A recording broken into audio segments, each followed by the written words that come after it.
por esta masiva asistencia. El hecho de que haya tanta gente aquí es todo un placer, porque yo que doy clase en grados universitarios me encuentro con que la mitad de los matriculados ni siquiera vienen a clase. Ya dan por supuesto que el material va a estar colgado en la plataforma de Studium y que no necesitan escucharme para nada. Eso sí, luego se matriculan paralelamente en las clases particulares, pero bueno, es lo que hay. Gracias por la presentación. Voy a tratar de hacer llegarles haceros llegar, yo creo que os puedo tutear tranquilamente, ¿verdad? Porque en el fondo tenemos casi la misma edad ya. El tema está relacionado con la estadística. La estadística es algo que es omnipresente, la tenemos continuamente en nuestra realidad cotidiana y sin embargo es una ciencia, porque es una ciencia, a la que no se le presta demasiada atención en el ámbito educativo. Pero hoy, por ejemplo, vamos a tratar de mejorar un poco ese aspecto.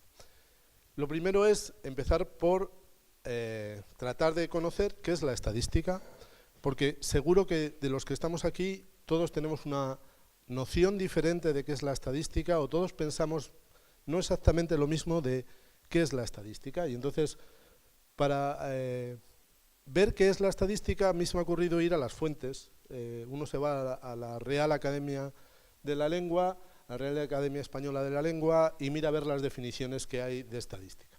Bueno, yo me he quedado aquí, me quedo con la etimología de la palabra. Viene del alemán Statistik, que a su vez viene del italiano o del latín statista. Es hombre de Estado o ciencia de Estado. Porque en realidad los orígenes de la estadística son esos. Los estados necesitan saber cuánta gente tienen a su disposición para poder hacer una guerra. Necesitan saber cuánto grano tienen disponible para saber a cuánta gente pueden alimentar. De ahí que inicialmente la estadística fuera eso, un recuento. Esto lo empiezan los babilonios, lo podemos encontrar también con los egipcios. La Biblia, en el libro de los Números, recoge el recuento de personas, varones y mayores de edad para poder ir a una guerra. Esa es la razón por la cual la estadística como palabra se utiliza para distintas cosas. De hecho, la propia Real Academia Española no lo tiene del todo claro, en mi entender. Claro, por supuesto es algo relativo a la estadística. Si se fijan, o si os fijáis, ya no solamente pone estadística, pone estadístico y estadística, porque ambos géneros tienen distinta consideración. La tercera de las definiciones habla de valores obtenidos de una muestra, que tiene algo que ver con lo que nosotros hacemos. La cuarta definición es una definición incompleta, dice que estudiamos datos cuantitativos de la población y afortunadamente no solamente la estadística trabaja con datos cuantitativos como la edad o como el número de kilos que se producen de trigo en el mundo, sino que también estudiamos caracteres cualitativos como el género, como la raza, como el partido al que se vota. Luego, en realidad es una definición incompleta la que presentan en el punto 4. Hay otra acepción que es conjunto de datos estadísticos. Muchos de nosotros pensamos, cuando pensamos en estadística, pensamos en esto, datos. Como mucho le ponemos tablas o hablamos o vemos gráficos, pero no nos paramos a pensar que la estadística también es una ciencia y en realidad esa parte la intenta recoger en la sexta de las definiciones, indicando que es una rama de las matemáticas. Yo no lo tengo tan claro. Es verdad que todo se sustenta sobre las matemáticas, pero como ciencia, la estadística ha generado cosas que en la matemática ni siquiera se contemplan. De hecho, los matemáticos nos miran por encima del hombro a los estadísticos, porque así como todo lo que tiene que ver con matemáticas es absolutamente preciso, lo que hacemos en estadística no siempre. De hecho, vamos a acercarnos a la realidad, pero nunca obtenemos una respuesta absoluta. Estas son las definiciones que recoge el diccionario de la Real Academia, pero sin embargo, como digo, la gente cuando oye hablar de la estadística tiene otra concepción del término o de la ciencia. Y como todos sabéis, lo que hacemos los estadísticos es trabajar con datos, y los datos muchas veces, cuando se trata de ver qué opina la gente, se realizan mediante encuestas. Bueno, pues vamos a empezar. ¿Qué pensáis que es la estadística?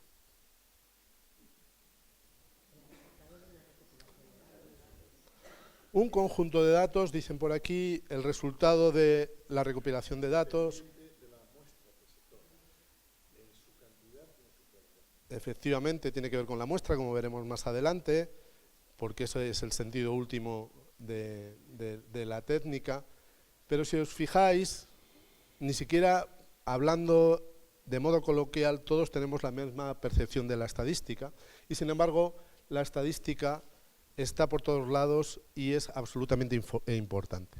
La estadística en realidad es la ciencia de los datos. O yo diría, porque cuando uno piensa en datos suele pensar en números, yo diría que es la ciencia de la información.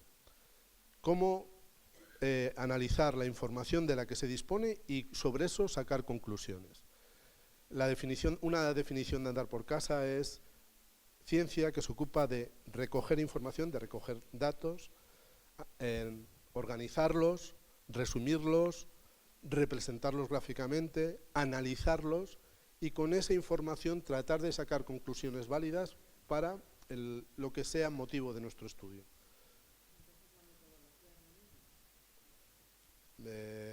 La metodología como ciencia se refiere. Bueno, es lo mismo y no es lo mismo. Lo que es la ciencia tiene que ver con ella, pero no solamente es la metodología, es algo más. ¿Vale? Y en este punto a mí me gustaría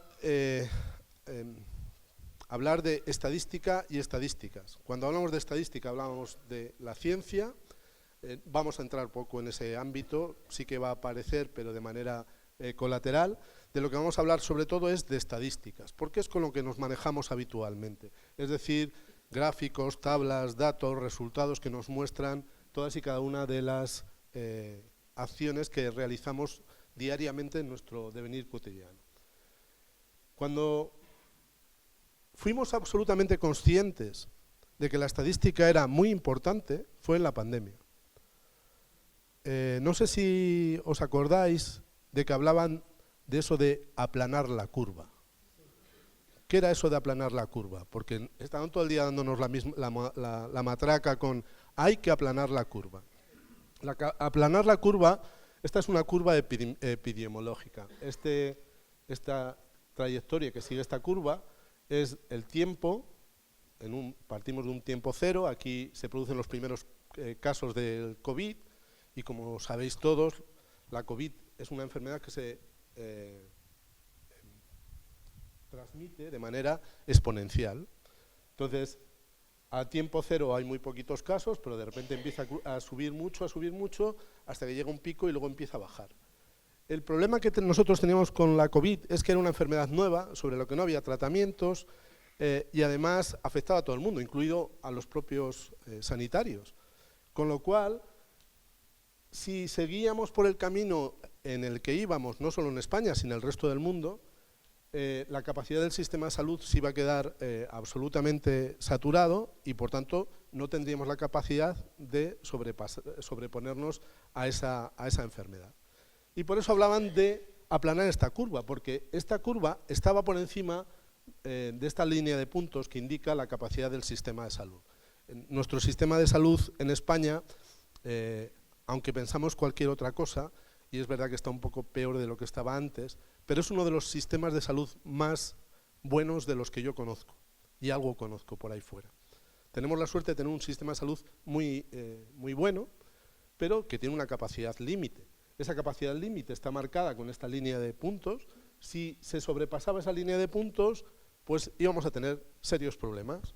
Si los médicos están enfermos, si los hospitales ya no admiten más enfermos, si recordáis al principio ni siquiera había máquinas para respirar para todas las personas que se infectaban, bueno, pues entonces de lo que se trataba era de aplanar esta curva. Pero esta curva es una representación gráfica estadística de la cantidad de casos o cantidad de enfermos a lo largo del tiempo. Y aplanar la curva era ni más ni menos que tratar de que no se sobrepasara la capacidad del sistema de salud. Perdón. Perdón, a ver, ahora ya ha pasado, y ahora ya dice que no quiere.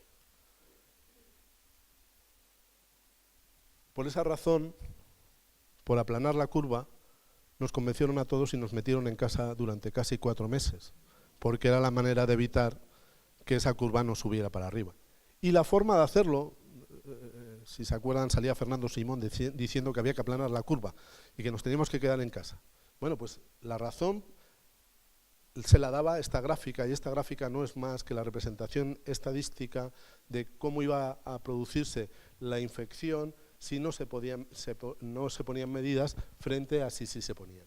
A partir de ese momento, toda la información que nos presentaban en la prensa tenía que ver con el COVID, y aquí tenéis, por ejemplo, las distintas olas, aquí cómo iba produciéndose en los distintos países, esto en los distintos continentes. La información que nos dieron en los momentos en los que estábamos recluidos en casa era siempre de tipo estadístico. Eso no solamente ocurrió con la pandemia. Si sois de los que mira la prensa, no importa si es por internet o ya en escrita, casi todos ya estamos en el mundo de internet, pero si compráis la prensa habréis visto que no es que esté dentro de las páginas. Yo he traído aquí algunas portadas, y son portadas del Mundo, La Voz de Almería, La Gaceta, El Faro de Vigo. He cogido algunas de las que he encontrado en donde en la portada aparece estadística. Y aparece estadística porque la estadística vende. Cuando una persona ve estadística en un gráfico, en un resultado estadístico, en una tabla, piensa, eso es verdad. ¿O no os parece eso?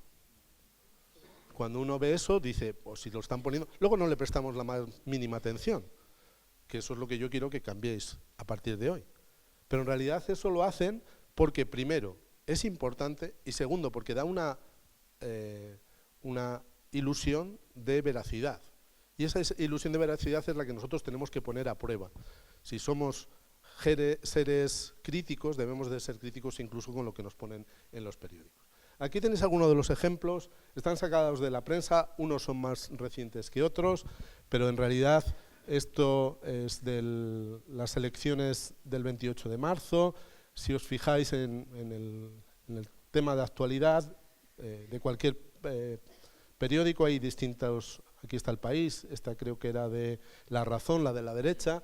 Lo que estáis viendo es cómo se movían las encuestas en relación a qué iban a pasar con las elecciones del 28M frente a las elecciones que había habido previamente en el 2019. Algo parecido aparece en El País. Aquí nos ponen otro gráfico donde indican qué es lo que va a pasar en Sevilla.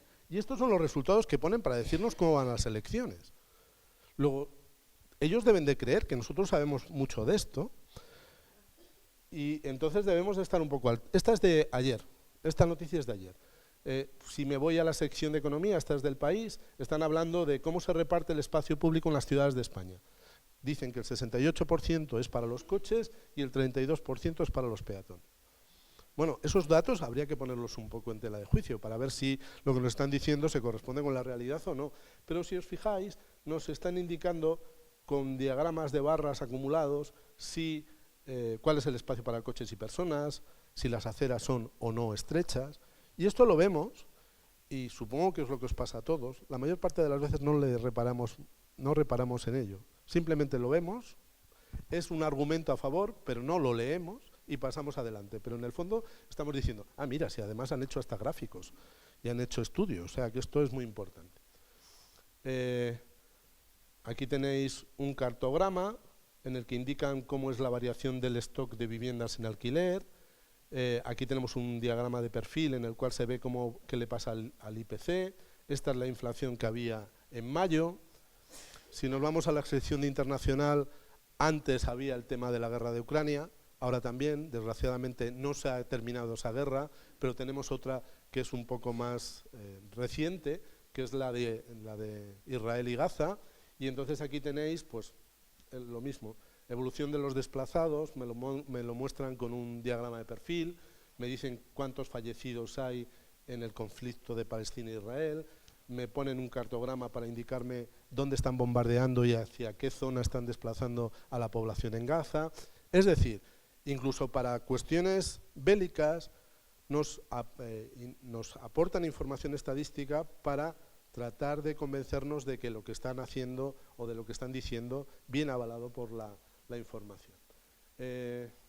Si mi interés está en el clima y el medio ambiente, lo mismo. En este gráfico que tenéis aquí es un pictograma un poco extraño porque utilizan jarras.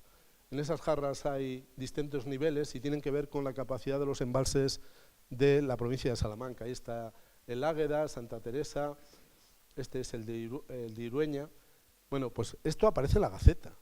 Este gráfico no lo he sacado de ningún otro periódico, está en la Gaceta de Salamanca.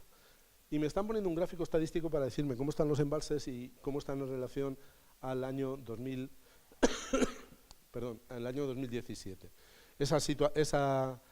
Ese gráfico puede ser de este tipo y tengo un cartograma y aquí me están diciendo pues algo parecido, cómo están en las distintas comunidades autónomas españolas el nivel de ocupación de los gráficos. Aquí, esta también es relativamente reciente. Disculpad porque he tenido un catarro, no tenía yo muy claro que pudiese estar hoy aquí. Y la verdad es que como estoy hablando, al final espero no tener que toser más de la cuenta. Esta noticia es, creo que de 9/3, no, esta pensé que era más cercana, es del 21 esta. Habla de que el 45% de las mujeres cree que se ha llegado a la igualdad de género en la casa. ¿Vosotros qué pensáis? Esto es lo que, bueno, primero, esto es lo que quiero que veáis, que está inundando nuestra información, pero esto es algo que nosotros tenemos que intentar poner en tela de juicio siempre. Si a vosotros os parece que el 45% no, a mí también me pareció que no. Y ojo, que en mi casa lo hago yo todo, que estoy solo.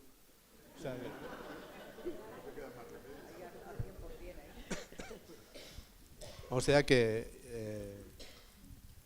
bueno, pues este es otro de los ejemplos de la información que nos muestran los periódicos. Sabéis que ha habido algunos momentos, pues aquí tenemos los suicidios, abusos raciales viendo partidos de fútbol. Es decir, la aparición de noticias estadísticas en todas las secciones de los periódicos que podéis consultar diariamente es continua y muy elevada, cada vez más. Es más, si solo os interesa el tiempo, y supongo que alguno de vosotros tendréis instalada la aplicación del tiempo en vuestro móvil, que lo habéis mirado para ver si tenéis que traer paraguas o no. Bueno, pues eso es información estadística. Me están diciendo qué probabilidad hay de que llueva, cuál es la aparición de la lluvia a lo largo del día, e incluso me lo muestran con un cartograma, el mapa de España, y me indican dónde va a llover o dónde no va a llover. ¿De acuerdo? Alguno puede decir, bueno, si es que a mí lo único que me importa son los deportes. Yo solo compro el AS y, bueno, es que hasta en los deportes hay estadística. Aquí tenéis información relativa a baloncesto, esto tiene que ver con Rafa Nadal, tenis, y este es el análisis estadístico de un partido entre la Juventus y el Real Madrid. Es decir, no te puedes esconder en, yo solo leo las necrológicas. Bueno, si os escondéis solo en las necrológicas, espero que no. Ahí creo que todavía no hay mucha estadística, afortunadamente. Esto es en la prensa, pero en la televisión pasa lo mismo. En todas las cadenas ya utilizan gráficos estadísticos para intentar convencernos de que lo que están diciendo o de lo que están analizando tiene su relevancia. Por supuesto, cuando hay elecciones, como en estos dos casos, o cuando un determinado tema, por ejemplo, lo del bono térmico, se publicita como una de las medidas estrellas de un determinado gobierno. ¿Vale? Estas imágenes son de ayer. Estas son, bueno, dos de ellas son de ayer, esta es de hace 3 días. Esta de la temperatura media en España peninsular es una explicación que están dando en la 7. Todo el mundo de los que estáis aquí sabéis que la 7 es la de Castilla y León, la nuestra que dicen. Pues en esa cadena, de hecho yo saqué esta imagen, todo esto que veis aquí son fotos hechas con mi móvil, porque como soy estadístico, cuando llego a los alumnos les pongo cosas que me sirvan. Y yo les doy clase a los de ingeniería agrícola, a los ingenieros agrónomos. La imagen que tenéis a la izquierda se corresponde con el programa El Campo. Es un programa que está dedicado a los agricultores de la comunidad. Y aquí estaba indicando, esto es de cuando estábamos con esa ola de calor que hemos tenido hace poco, del veranillo, no, de ese veranazo de San Miguel que acabamos de pasar. Bueno, pues están hablando de esto y nos están hablando de el promedio normal, el percentil 95. Mis alumnos sí que saben lo que es un percentil y por tanto tienen capacidad de poder analizar esto. El promedio no deja de ser una media, pero claro, hablar de promedios en cuestiones de temperatura es un poco complicado, porque como sabéis la temperatura no, hoy amanece y no hay 18 grados todo el día y nos vamos al día siguiente, no. Por la mañana hay una temperatura, al mediodía hay otra, por la tarde hay otra. Cuando hablamos de promedio, ¿a qué nos referimos? Bueno, pues todas estas cosas están en nuestro devenir cotidiano. Esto está en el programa del campo, se lo explican a los... la verdad es que no es tan evidente porque había una persona que estaba mostrando cómo había que interpretar ese gráfico. Lo que se está viendo aquí, en la línea amarilla, que eran las temperaturas que estábamos teniendo estas semanas pasadas, están viendo que estábamos muy por encima de lo que se había recogido en los últimos años de mediciones. Y esto que veis aquí, perdón, lo que veis a la derecha es el programa del tiempo de ayer de la 1, que hablaban de cuál era la reserva de los embalses. Nos estaban diciendo que afortunadamente parecía que empezaba a subir para arriba, un 1%, no sé si es para estar muy contentos. Y luego cómo habían sido las anomalías en las semanas pasadas. Bueno, esto es tan general, yo no sé qué compañía eléctrica tenéis, yo tengo Iberdrola, y a mí me llega esto. Con la factura me ponen un diagrama de barras diciéndome cómo ha sido la evolución de mi consumo eléctrico. Es más, me dice además con un diagrama de sectores, bueno, un diagrama anular en realidad, cuál ha sido el consumo en determinados momentos. Si esto te lo están mandando a la factura, es porque se supone que la estadística está por todos los lados y además la gente la entiende, ¿no? Todos deberíamos de pensar esto, ¿no? Si esto es hasta en la factura que me mandan de la luz, es porque la estadística es importante, doy fe de ello, pero además deberíamos de estar capacitados para entender esto. Y lo estamos.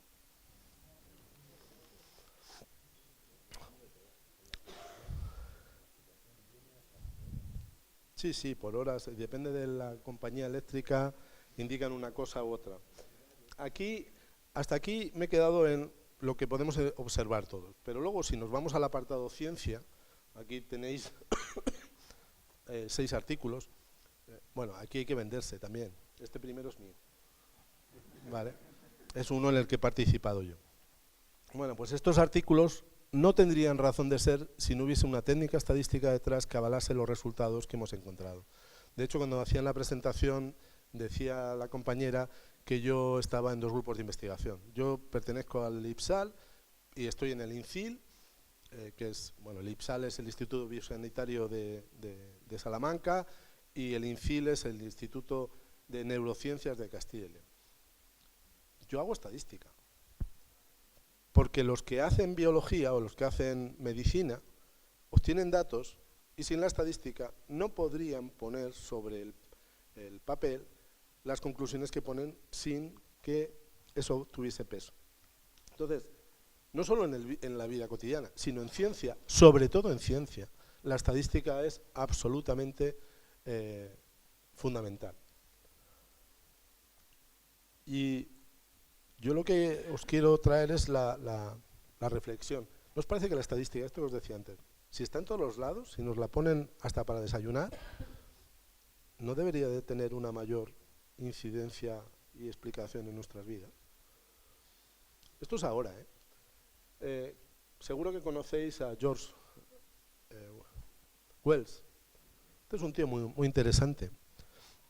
Entre otras cosas, el considerado padre de la ciencia ficción, junto con Julio Verne, escribió La Guerra de los Mundos, que seguro que quien más y quien menos, si no se ha leído el libro, ha visto la película y ha oído hablar de la dramatización radiofónica de Orson Welles.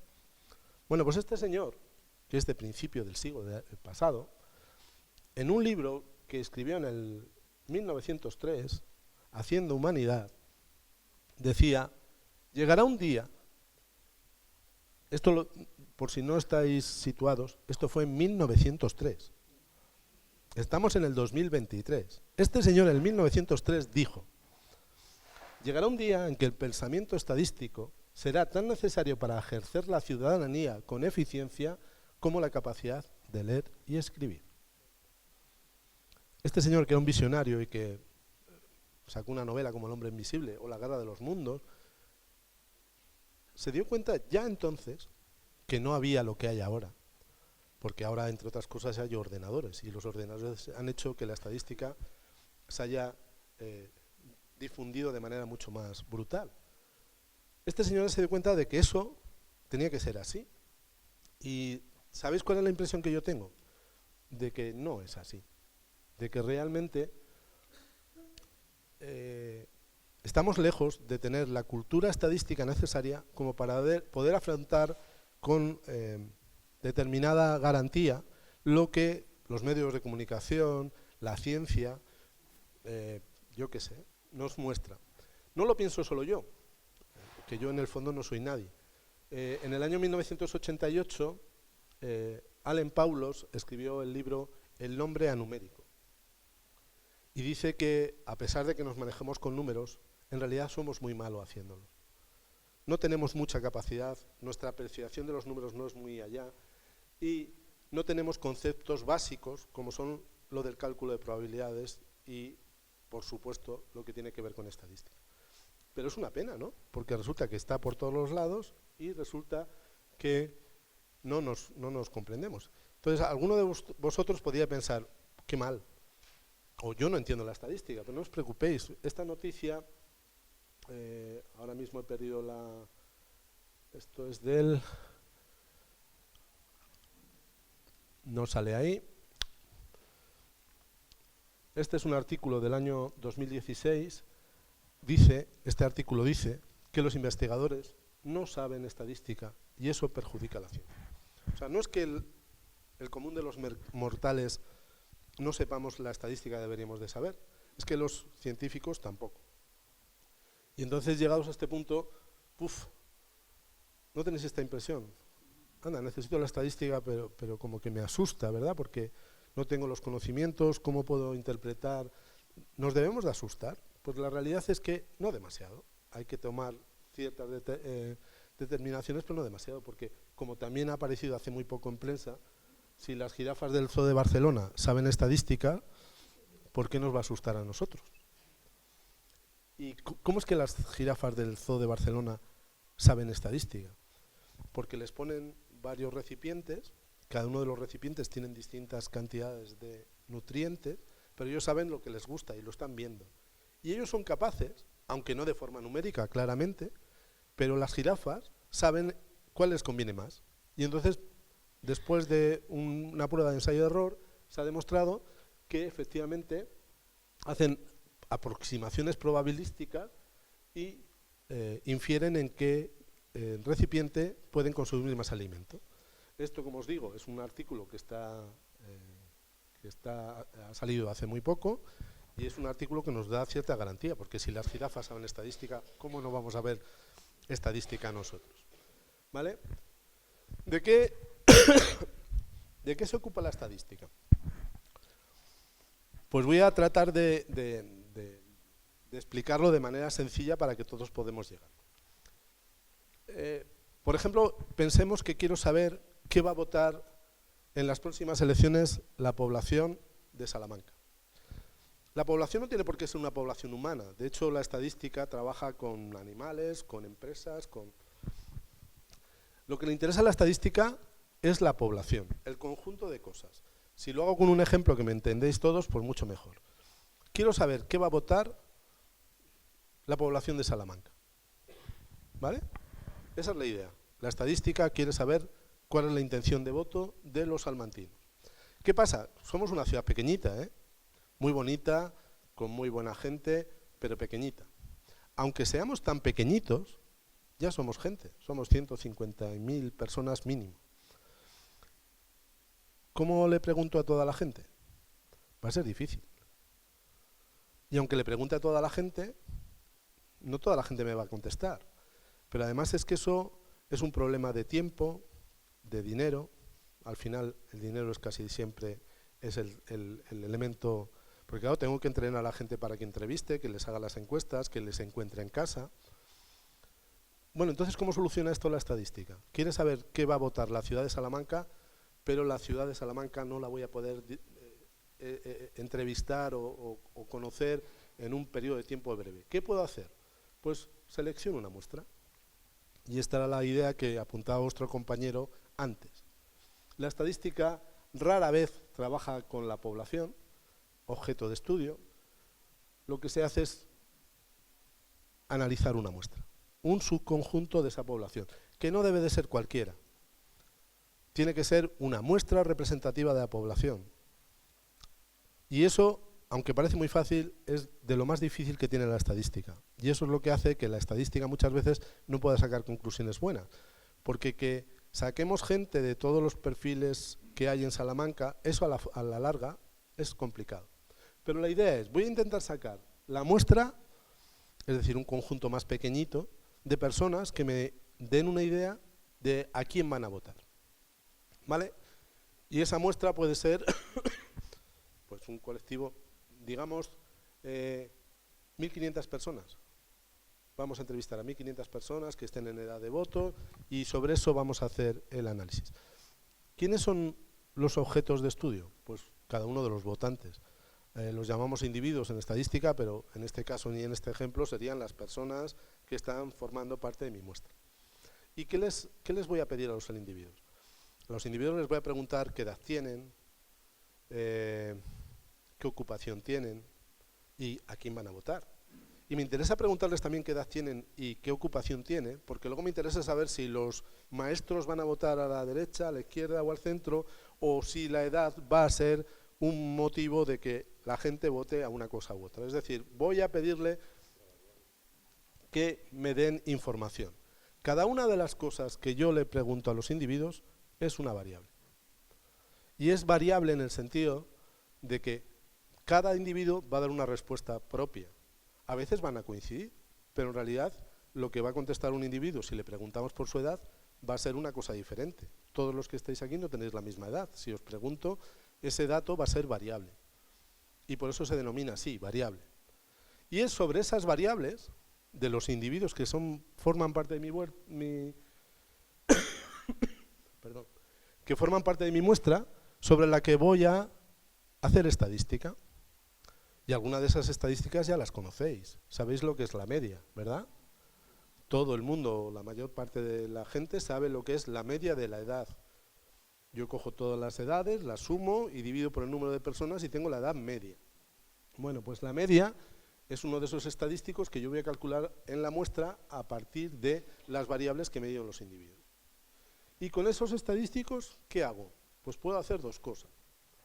Y estas dos cosas es en las dos partes en las cuales se divide la estadística. Por un lado, puedo describir la población. A esas personas a las que he entrevistado les voy a caracterizar, las voy a describir. Voy a decir, la edad media de los entrevistados es tal edad, el 50% eran funcionarios, había un 20% de pensionistas. Eso que estoy diciendo lo estoy haciendo a través de esta información que me han dado las variables. ¿Y qué otra cosa se puede hacer? ¿Qué otra cosa se puede hacer? Pues no solamente me quedo con la descripción, perdón, no me quedo solo con la descripción de la muestra, sino que además soy capaz de extraer conclusiones válidas no sobre mi muestra, sino sobre lo que va a hacer la ciudad de Salamanca, toda la población de Salamanca. Esta es, de manera muy sencilla, de manera muy esquemática, la intención y el funcionamiento de la estadística. De hecho, si nos metemos ya en un poquito más de, bueno, pues la estadística descriptiva mínima es esto que veis aquí. Aquí tenemos el tamaño de la muestra, la media, la desviación típica, y la inferencia pues ya tiene que ver con cuestiones de probabilidad, de extrapolar resultados a la población, etc. ¿Vale? ¿Todo el mundo me ha seguido hasta aquí? Bueno, pues vamos a ver cómo después, porque primero voy a empezar con las estadísticas, pero luego veremos cómo después podemos intentar interaccionar con esta información sabiendo ya que lo que estamos haciendo es este proceso. Yo estoy analizando los individuos de mi muestra a través de las variables, que son las cosas que yo pregunto, que me permiten obtener los estadísticos. Y una vez que ya he hecho esta pequeña introducción, ahora viene la pregunta, que tiene que ver con el encabezado de mi charla. La estadística miente, ¿no? Y la respuesta es no. Esto es hacer spoiler. No vale, ya hemos terminado la conferencia. Pero la respuesta es no. De igual manera que ¿un cuchillo mata? No, el cuchillo no mata. El que mata es la persona que utiliza el cuchillo. La estadística no miente. Los que mienten son las personas que utilizan torticeramente la estadística. O, y esta es la parte que me interesa sobre todo, o la gente toma conclusiones equivocadas de la estadística porque no se para a visualizar lo que dice el gráfico, lo que dice la tabla, lo que dice la estadística. Y eso es lo que os voy a tratar de mostrar. Es un gusto estar con gente que conoce a Borges, porque claro, a mis alumnos ya les pongo este chiste y no saben ni quién es Borges, ni... Esto no sale en TikTok, con lo cual... Pero esta viñeta es del año 1973, y si la podéis leer, dice, si la estadística no miente, que es lo que yo sostengo, y dice, miente. Pues entonces nada, vale. Claro, estas son las dos posturas, la estadística miente, no miente. Pero hay gente que va a decir que sí. De hecho, hay un dicho que no sé si conocéis, que es muy famoso, dice, hay 3 tipos de mentiras. Están las mentiras, las malditas mentiras, y luego está la estadística. ¿Vale? Bueno, es más, esto ya sí se lo puedo poner a mis alumnos. Ya tampoco mucho, ¿eh? Ya no os creáis que lo de... que ya va... Esto va quedándose mayor también para ellos, pero hasta los Simpson hablan de esto. A ver si funciona. Señor Simpson, ¿cómo explica que mientras pequeñas gamberradas como los grafitis descienden en un 80%, las palizas indiscriminadas ascienden en un 900%? La gente se inventa estadísticas con tal de demostrar algo. Y esto lo sabe el 14% de la gente. Lo sabe hasta Homer Simpson que se la inventa de él. De hecho, esto es tanto así que hay un libro de Darren Huff, este es del año 1964, mucho antes de que yo hubiese nacido, que se titula, este es un estadístico, que se titula ¿Cómo mentir con estadísticas? Y parte de lo que yo os voy a contar está basado también en lo que dice en este libro, porque en realidad el libro no es que nos enseñe a mentir con estadísticas, sino que nos pone sobre aviso acerca de cómo la gente utiliza la estadística para que creamos lo que no debemos de creer. Pero es muy generalizado eso de que la estadística miente, pero la estadística no miente, no miente. Y vamos a aprender cómo podemos interpretarlo. Os he traído esto, está en inglés, pero ya sabéis, los hombres mienten, las mujeres mienten, el ChatGPT, que es la inteligencia artificial, también miente, pero la estadística no. Vamos a ver cómo nos pueden engañar con la estadística. Y ahora me voy a centrar en estadísticas en plural. Me voy a centrar en lo que nos pone la prensa, en lo que nos pone la televisión, que no tiene una gran componente teórica detrás, pero que sin embargo es lo que utilizan para tratar de convencernos de lo que no debe de ser, ¿vale? Y para ello intenté que fueran vuestros datos reales. De hecho pedí la información, pero es que tenéis nombres muy diferentes. El nombre que más repetía era 7 veces, pero hay tantos nombres compuestos, tenéis nombres muy antiguos, algunos, Eufrisio, bueno, que al final yo me he inventado los datos y los datos los tenéis ahí. Estos son los datos con los que vamos a trabajar, son los mismos datos siempre, y todo lo que os voy a enseñar, está bien. Son sobre los mismos datos. Yo no voy a hacer grandes cosas, no estoy haciendo, ya veréis que no voy a hacer nada, simplemente voy a representar esto gráficamente, pero vamos a tener que estar atentos para ver qué es lo que nos están intentando hacer creer con lo que están representando. Cuatro alumnas, bueno, 4 alumnas no, 4 nombres de alumnas, María, Carmen, Lucía y Teresa. Como veis, no me he complicado mucho la vida, los he buscado fáciles. Y resulta que con el nombre de María, además los números también los he elegido fáciles de memorizar.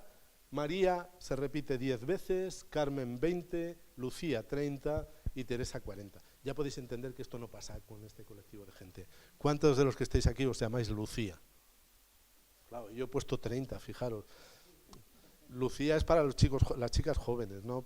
Pero bueno, pero me seguís, ¿verdad? Estos son los datos. De hecho, para que no os perdáis, los datos van a estar ahí siempre. ¿Qué es lo que puedo hacer? Pues puedo hacer un diagrama de barras. Pongo en el eje de las X los 4 nombres, María, Carmen, Lucía y Teresa, y elevo una barra, hago una barra tan alta como el número de veces que se repite. Es decir, esto. Y tengo a Teresa, a Lucía, a Carmen y a María. Este es el gráfico. Y está bien. Todos los que os voy a mostrar están bien. ¿Este gráfico se corresponde exactamente con la tabla? Pues para empezar ya no. No en el sentido de que no sean los datos, son los datos. Pero fijaros, este es el primer gráfico que me ha hecho. Este es el gráfico que he hecho yo después. Está ordenado por número. De mayor a menor número. El que más se repite es Teresa, a continuación va Lucía, luego va Carmen y luego va María. ¿De acuerdo? ¿Os parece que es el mismo gráfico que este? ¿Verdad que no? Si no le prestamos atención, ¿verdad que parece que estamos hablando de 2 cosas distintas? Pero es exactamente el mismo gráfico. Aquí lo único que hemos hecho ha sido, bueno, aquí hay un poco de trampa por mi parte. Los he puesto por orden alfabético. Aparecen los nombres por orden alfabético y además he cambiado los colores, porque también utilizan los colores para engañarnos. Pero este gráfico y el anterior son absolutamente idénticos. Claro, ahora no pretendo engañaros para nada, pero sí que quiero poneros sobre aviso de que tenemos que prestarle atención a los gráficos. Porque la información que nos presentan, depende de cómo nos la presenten, va a querernos decir una cosa u otra. Fijaros, este es el mismo gráfico que el anterior, pero con los mismos colores que el principio, ¿vale? Vamos a ver qué tácticas utilizan para tratar de engañarnos. Y no están haciendo trampas en el sentido de que estén cambiando nada, simplemente están haciendo un cambio de ejes. Si yo hago el cambio de ejes y no empiezo en 40, o sea, no termino en 40, que es el valor más alto, el de Teresa, sino que lo llevo hasta 300, ahí tenéis el gráfico correspondiente. Este gráfico y el anterior son correctos, pero claro, en una escala de 0 a 300, diferencias de 10 unidades apenas se muestran. Si yo os quiero decir, los nombres de las alumnas prácticamente aparecen en la misma cantidad, os pongo este gráfico. Y todo el mundo va a decir, pues es verdad, no hay mucha diferencia entre los nombres. Sin embargo, si utilizo este, que es la escala que se corresponde, pues sí que hay diferencias. Es más, es una diferencia de 10 unidades en 10 unidades. Pero quiero que entendáis que no estoy haciendo nada mal. os estoy presentando los datos y como mucho vosotros vais a prescindir de interpretarlos. Pero la idea que aparece aquí es, vaya, los nombres se repiten más o menos el mismo número de veces, aquí no, ¿verdad? Claro, el otro cambio que puedo hacer es en otro sentido. Fijaros, ¿qué ha pasado aquí? Falta María. ¿Por qué no está María? Porque empiezo en el 10. Claro, como aparezco en el 10 y María tiene el 10, parece como que no hay nadie que se llame María, ¿verdad? Eso es lo que dice este gráfico. Pero en realidad no está diciendo eso, está diciendo que aquí empezamos en el 10. Y esto lo utilizan muy habitualmente. Entonces, estoy todo el rato con la misma tabla, dos variables muy sencillitas, 4 valores. Es como muy sencillo. Imaginaos cuando trabajan con mucha información. Les resulta súper fácil tratar de vendernos la moto como quieren. Este es otro resultado. ¿Qué diferencia hay aquí? Pues que solo represento a Carmen y Teresa. He obviado los otros dos nombres y ¿verdad que parece que hay otra información diferente? Entonces, bueno, son cuestiones muy triviales, muy tontas, pero que nos tienen que poner sobre aviso sobre el hecho de que cuando estoy viendo información estadística le tengo que prestar atención. Vosotros cuando vais al mercado y compráis algo, ¿os metéis el cambio en el bolsillo directamente o contáis? Porque el señor que te está dando el cambio se puede haber equivocado. No vas a pensar que te quiere engañar. Por Dios, no. Aquí todos somos muy honrados. Pero lo miras. Oye, ¿por qué cuando te ponen un gráfico no te planteas que eso puede estar de alguna manera intentando engañarte? Ya no os digo nada si luego me empiezo a jugar con las posibilidades que dan los ordenadores. Esto es el mismo gráfico, pero en 3 dimensiones. Si os dais cuenta, aquí tampoco ya le he puesto colores, todas tienen la misma barra, pero claro, esto ya es más difícil de interpretar. Esto se utiliza en el día a día. Y os he traído un ejemplo americano, porque parece que así pues nos sentimos más cómodos. Esto lo hacen los ingleses, nada. Esto es Trump. Y aquí veis, esto es cuando ganó las elecciones, en su página web ponía esto. En Colorado, Trump 45%, Clinton 43%. ¿Veis algo que esté mal ahí? ¿Veis que hay mucha diferencia, pero en realidad es un 2% porcentual? Del 43 al 45 es un 2%. ¿Por qué lo hace? Aquí sí que están intentando engañarnos. Este gráfico está mal hecho intencionadamente. Fijaros, si la parte inferior es el 0 y yo pongo aquí el gráfico, se comprueba que esto no es 43, es el 33,7. Y está intentando decirnos que la diferencia es enorme cuando en realidad son 2 puntos porcentuales. Para que esa diferencia fuese así, aquí tenéis cómo tendría que ser ese gráfico. El 0 tendría que estar aquí para que esa diferencia entre las dos barras se pudiese visualizar. Bueno, pues hay que estar un poco al tanto. ¿Veis? Esta es otra forma de hacer cosas. Esto es cuando invaden el Capitolio. Entonces tenemos, ¿debe Trump declarar la emergencia nacional? Y dicen que sí, el 34%. Pero esa barra es justo lo contrario de lo que ponen en el número. La barra es justo al revés. Lo que está en blanco debería ser el 34% y el resto, o sea, tendría que estar en rojo y esto en blanco. Pero lo han puesto justo al revés, como diciendo, no lo hagamos, ¿vale?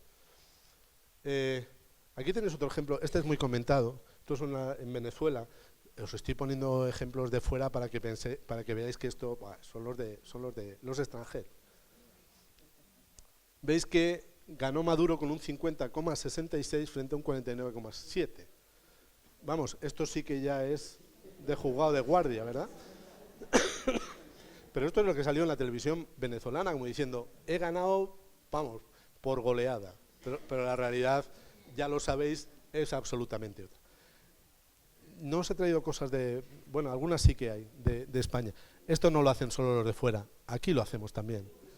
Fijaros, 0,3 décimas y cómo ponen... ¿Sabéis qué cadena puso esta publicidad? ¿Quién sale perjudicado?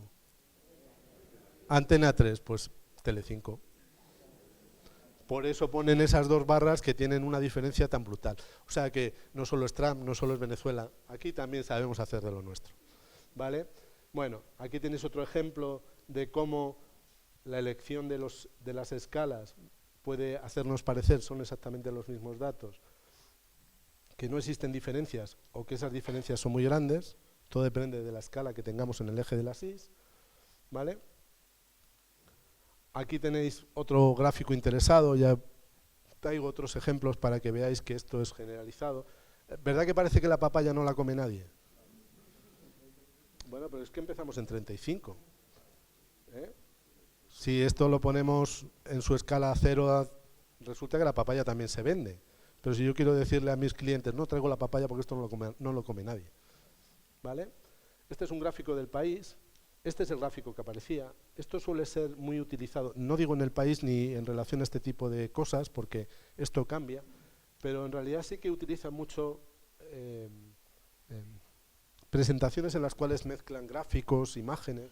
Aquí tenían una imagen con los líderes políticos, esto ya ha pasado tiempo, pero de quién era el responsable de que hubiese una posible ruptura en la coalición que apoyaba al gobierno. Este es el gráfico que aparece, que si me quedo con el diagrama de barras tal y como lo muestran sería este, pero en realidad esta es la gráfica correcta. Sin embargo, aquí parece como que la responsabilidad está diluida en entre todos los representantes, mientras que en realidad son 3 de ellos los que están teniendo la mayor parte de la responsabilidad a opinión de los votantes. ¿De acuerdo? Luego hay otro, ya estoy terminando con esta parte, no sé qué tal voy de tiempo. Sí. No sé si estáis aburridos, que a lo mejor estoy... A mí esto me gusta, no sé si lo habéis notado. Pero en el momento que digáis, yo paro que... Bueno, este es otro gráfico. En este gráfico lo que parece es que a los jóvenes les interesan mucho menos los deportes. Si uno lee esto, dice, le interesan menos los deportes. ¿Qué hay en el eje de la SIS? Lo que hay en el eje de la SIS es participantes en la encuesta. Claro, si yo estoy entrevistando a menos jóvenes, voy a tener menos respuestas en relación a cada uno de los deportes. ¿Eso quiere decir que a los jóvenes les guste menos el deporte? No. Quiere decir que se han entrevistado a menos jóvenes que adultos a la hora de hacer este gráfico. Ese tipo de cosas son las que nos tenemos que plantear todo el tiempo, porque será la forma de ser críticos y no dejemos que nos tomen el pelo con algo que es realmente sencillo. Bueno, esto era con diagrama de barras, casi todo. Os he traído otro tipo de gráfico. Mirad. Si son los mismos datos, es el mismo diagrama de perfil, pero aquí parece que la variación es brutal y aquí la variación parece que casi no existe. Es un tema de escalas. Aquí vamos de 43 a 49 y aquí vamos de 0 a 100. Claro, si pongo una escala de 0 a 100, las diferencias pasan desapercibidas absolutamente. Si la escala es de 43 a 49, es decir, 6 unidades, las diferencias se magnifican. Dependiendo de qué es lo que yo quiera mostrar, utilizaré una escala u otra. ¿Los gráficos están mal? No. Posiblemente, interesadamente, están hechos de una manera o de otra. Si yo soy del partido A, que quiere poner de manifiesto los cambios que ha habido, utilizaré la gráfica de la izquierda. Ahora bien, si soy del partido B y no quiero que se vean los cambios, utilizo la gráfica de la derecha. Pero ambos gráficos están bien y ambos gráficos informan de lo mismo. Pero la impresión que tenemos es muy diferente. Este es un gráfico de ventas. El gráfico de la izquierda muestra claramente que que las ventas están disminuyendo. ¿Lo veis? ¿Y cómo es posible que el gráfico de la derecha se incremente? Pues que aquí están las ventas. Y es verdad que a medida que han pasado los meses, el número de ventas ha descendido. Pero aquí no estamos poniendo las ventas, estamos poniendo las ventas acumuladas. Si a lo que he vendido en enero le sumo lo que he vendido en febrero, esto más esto es esto. Me tengo que fijar en la leyenda del gráfico y ver si me están poniendo ventas o ventas acumuladas, porque la información, vuelvo a repetir, es correcta, los gráficos están bien construidos, pero que yo ponga uno o yo ponga otro va a hacerme pensar cosas diferentes. Este es uno de los datos que siempre aparecen en las páginas que utilizamos, los que nos dedicamos a estas cosas. Aquí os lo agrando. Esto era para... creo que era con la época de Rajoy, pero bueno, da igual. Lo importante es que veáis que me están poniendo esta gráfica para decir, ha bajado el desempleo muchísimo.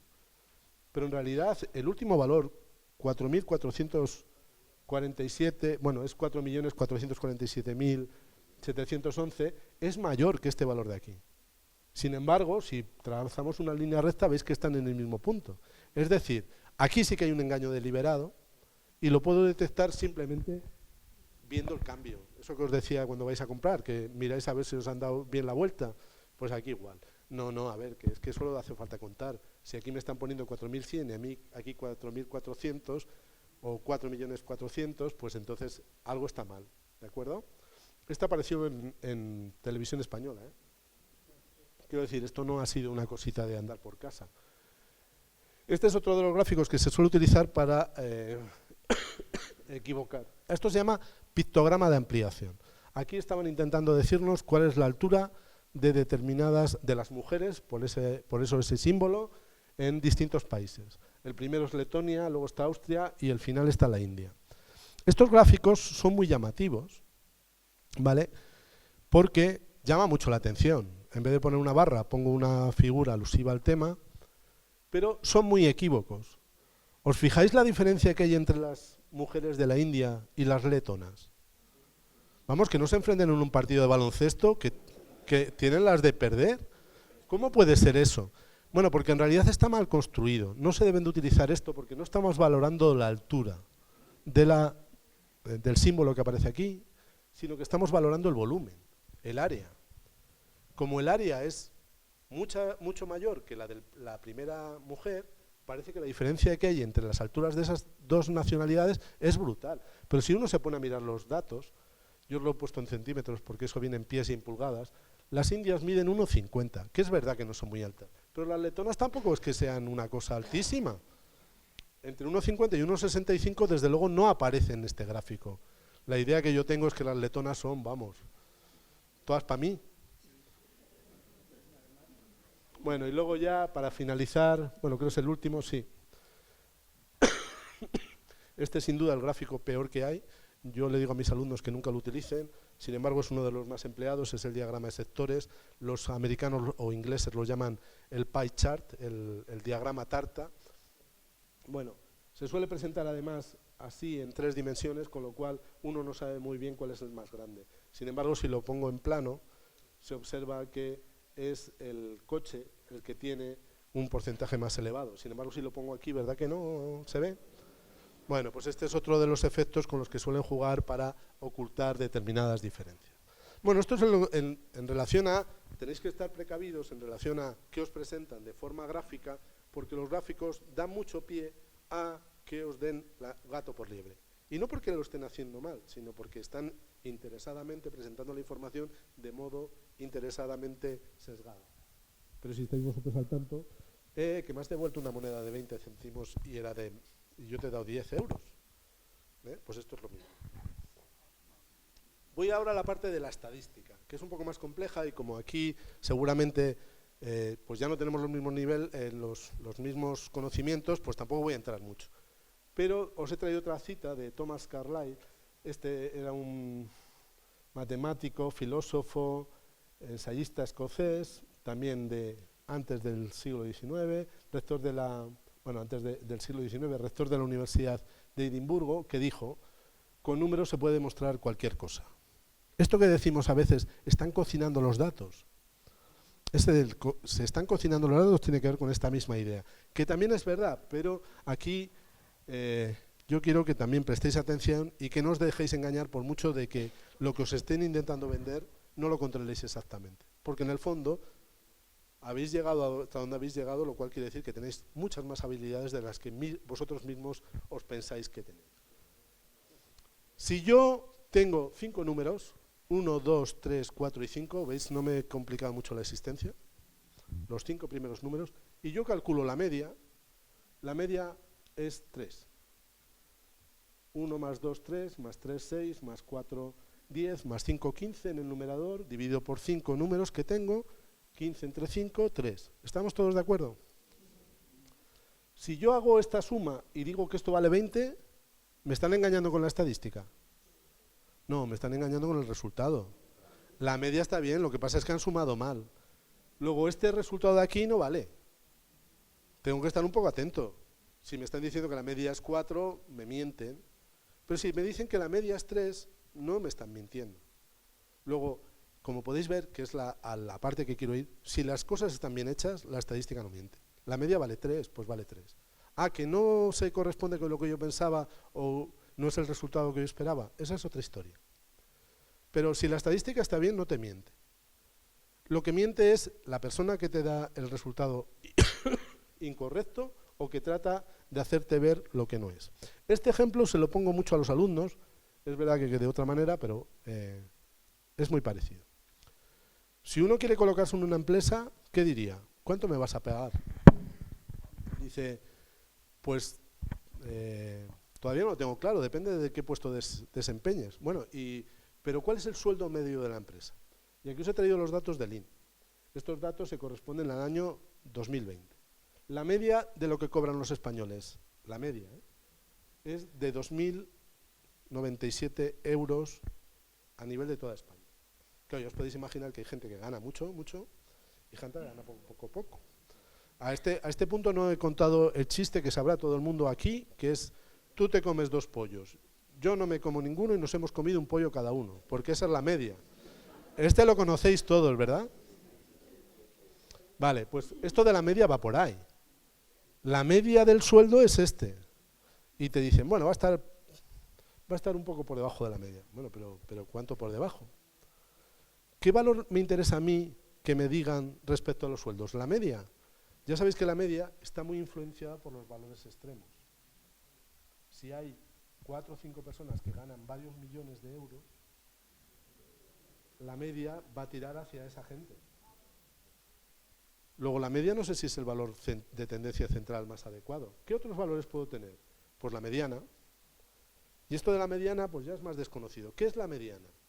Yo coloco todos los sueldos de todos los españoles en orden. El primero es el más bajo y el último es el más alto. Bueno, pues el valor que está justo en la mitad, esa es la mediana. Es decir, por debajo de 1.700 euros están la mitad de los españoles. La mitad de los españoles ganan menos de 1.700 euros.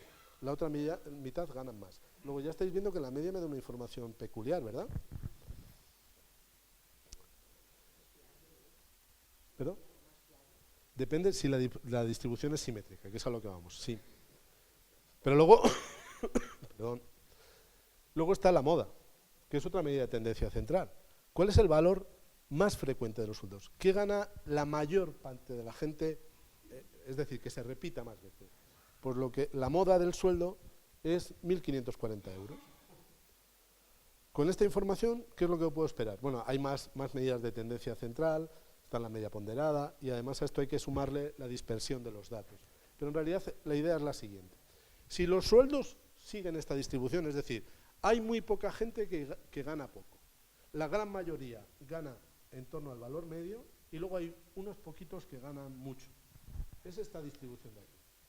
Si tengo una distribución simétrica, en ese caso la media, la mediana y la moda son básicamente el mismo valor. Luego, si la distribución es simétrica, me da igual que me digan porque los 3 valores coinciden. ¿Qué es lo que pasa con los sueldos? Pues con lo que pasa con los sueldos, esta sería otra distribución, me voy a fijar en esta de aquí. Esta es la distribución, esto es lo que pasa con los sueldos. El valor modal, el que más se repite, que habíamos dicho que es, esto lo podía haber copiado, 1.540 euros, está aquí. El valor mediano está aquí y el valor medio es el más alto. Si la distribución, perdón, si la distribución tiene esta pinta, entonces me interesa mucho que me digan cómo va a estar mi sueldo en relación a la moda. Porque si me lo dicen respecto a la media, seguramente me estarán intentando equivocar. ¿Vale? Luego, bueno, ya sabéis, la media se calcula muy fácil, pero cuando hablemos de la media tenemos que tener otras cuestiones en cuenta, como la dispersión que presentan los datos o la simetría de los datos. Luego hay otra serie de cosas, aquí ya me voy a parar menos, porque estos son cosas ya un poco más grandes, pero esta es una noticia que aparece todos los años y que también quiero poner sobre aviso.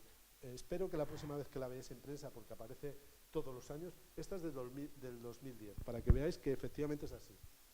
Esto es del 20 minutos, 2010, casi la cuarta parte de los fallecidos en 2009 no llevaba el cinturón de seguridad. Esta se repite el año 2006. El 24% de los muertos en turismo y furgoneta no usaban el cinturón. Y aquí dice, una de 4 víctimas, es decir, lo mismo, que me digan el 25, que me digan una de cada 4 es lo mismo, no llevaba cinturón. Esta es de este año, en La Vanguardia. Quiero decir que esto se repite todos los años, porque además la Dirección General de Tráfico da esta información que es absolutamente errónea. Errónea en el sentido de que, ¿qué es lo que pensaríais vosotros? ¿Qué es lo que es peor? ¿Llevar cinturón o no? Que muere más con el cinturón que sin él. Claro, si uno lee esto, dice, uno de cada 4 muertos no lleva el cinturón de seguridad, pues a ver si lo que me va a matar a mí es llevar el cinturón. Esto os lo he traído aquí para que veáis que esta información es absolutamente capciosa. ¿Cómo va a ser esto, por Dios? No, no, está bien.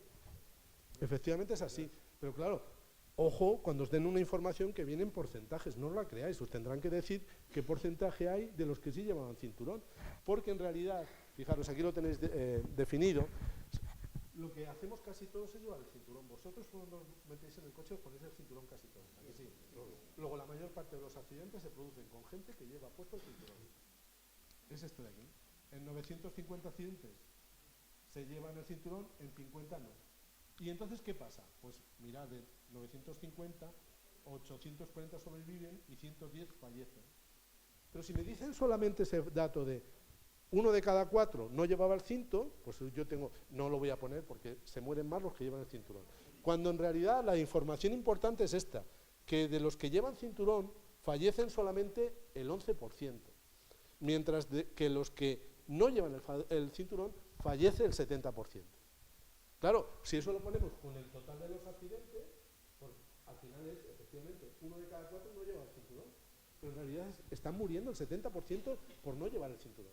Entonces, este tipo de informaciones son absolutamente confusas y llevan a que la gente se plantee ideas que son equivocadas cuando la información que me plantean no es la correcta.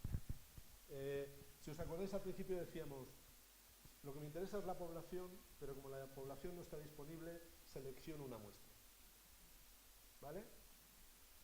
¿Vosotros creéis que si yo me pongo en la Plaza Mayor a las 12 de la mañana voy a obtener una muestra representativa de la población de Salamanca? ¿Verdad que no? Fijad, si podéis estar en mi clase perfectamente. Claro que no, porque ¿quién pasa a las 12 de la mañana por la plaza? Los turistas, los jubilados, los que van a comprar al mercado, pero ahí va a haber una cantidad de gente enorme que no va a estar recogida porque, claro, pues si eso lo paso a unos datos estadísticos, pues voy a tener unos resultados que no se van a corresponder con la realidad. Aquí tenéis un ejemplo sobre la población de Massachusetts. Este es el mapa de Massachusetts y la media de la presión arterial de los ciudadanos es de 78 milímetros. Esa es la de todos. Pero si yo saco una muestra con 75, perdón, si saco una muestra elevada, me sale un valor de 75, si saco muy poquito, 67, y si saco otra, me sale 71%. Luego, ojo, porque esa extracción de la muestra va a ser muy determinante también a la hora de obtener los resultados. Entonces, cada vez que hagáis un estudio y os digan algún resultado, fijaros cuál es el tamaño de la muestra. Porque si el tamaño de la muestra no es el adecuado o han hecho el estudio donde no debían a la hora que no debían, los resultados no valen para nada. Por ejemplo, que por eso he puesto aquí esto. ¿Vosotros creéis que la representación de vosotros como personas que saben de estadística es válida? ¿Esta muestra me sirve? No, los que estáis aquí queréis aprender. Estáis en la Universidad de la Experiencia, venís aquí, entre otras muchas cosas, por eso también. Hay gente de vuestra edad que no está aquí y que yo no le he preguntado. Luego, obtener una muestra representativa para obtener resultados correctos es un proceso que es difícil y laborioso, ¿vale? Bueno, este es un ejemplo de los que aparecían en ese libro que os decía. ¿Quién se ducha más en Europa? Pues hombre, ¿qué te va a decir la gente? Si te preguntas que si se duchan, esto me recuerda, este es el libro ese que os decía, que os decía de cómo mentir con estadística. Este dibujo es de ese libro, que le estaba preguntando a la gente si ustedes se lavaban los dientes y sale a contestar y dice, me las estaba lavando ahora mismo. Claro, ¿qué vas a contestar? ¿Usted es honrado? Por supuesto. Bueno, yo creo que con esto ya lo voy a dejar, que ya llevo aquí hablando mucho rato y vosotros seguro que estáis de estadística hasta la nariz. Hay una cosa que es hay una cosa que es muy importante que tengáis presente. Que exista relación entre dos variables no implica que una sea la causa de la otra. Tenemos tendencia a pensar que eso es así. Como hay dos cosas relacionadas, yo a mis alumnos les pongo el ejemplo de si en una determinada época del año anoto el número de cigüeñas que van llegando a Salamanca y el número de nacimientos y se ve que hay una relación. Ya está. Las cigüeñas traen a los niños de París. Pero eso no es así. Que dos variables estén relacionadas no quiere decir que una sea la causa de la otra. Aquí os tengo un ejemplo que está publicado en la revista Nature. Esta es una de las revistas más importantes en ciencia, que encontró la relación entre la miopía en los niños y el tiempo de luz que utilizaban por las noches. Entonces, encontraron una relación entre cuanta más luz le ponían los padres a los niños para que estudiasen, más miopía tenían. Has dicho toma, ¿verdad? Porque estás pensando que relación implica causalidad, pero no es así. Se descubrió que generalmente los niños que son miopes es porque sus padres son miopes. Y como los padres son miopes, le ponen a sus niños más luz. Luego, en realidad no había una relación entre miopía y luz, sino entre los padres, que no estaban en el estudio. Entonces, ojo a esto, porque luego hay muchos ejemplos en la bibliografía. Esta es una página web que está funcionando en inglés, pero aquí hay una relación entre la gente que se ahoga y las películas que protagoniza Nicolas Cage. ¿Conocéis a Nicolas Cage, verdad? Bueno, da igual. Imaginad el nombre que queráis. Resulta que hay esta relación. ¿Veis que van las dos líneas muy parecidas? Hay que decirle a Nicolas Cage que deje de hacer películas, porque se nos van a ahogar todos. Que exista relación entre dos variables no quiere decir que una sea la causa de la otra. Y bueno, ya con esto os iba a hablar de la paradoja de Simpson, pero ya me parece excesivo. Muchas gracias.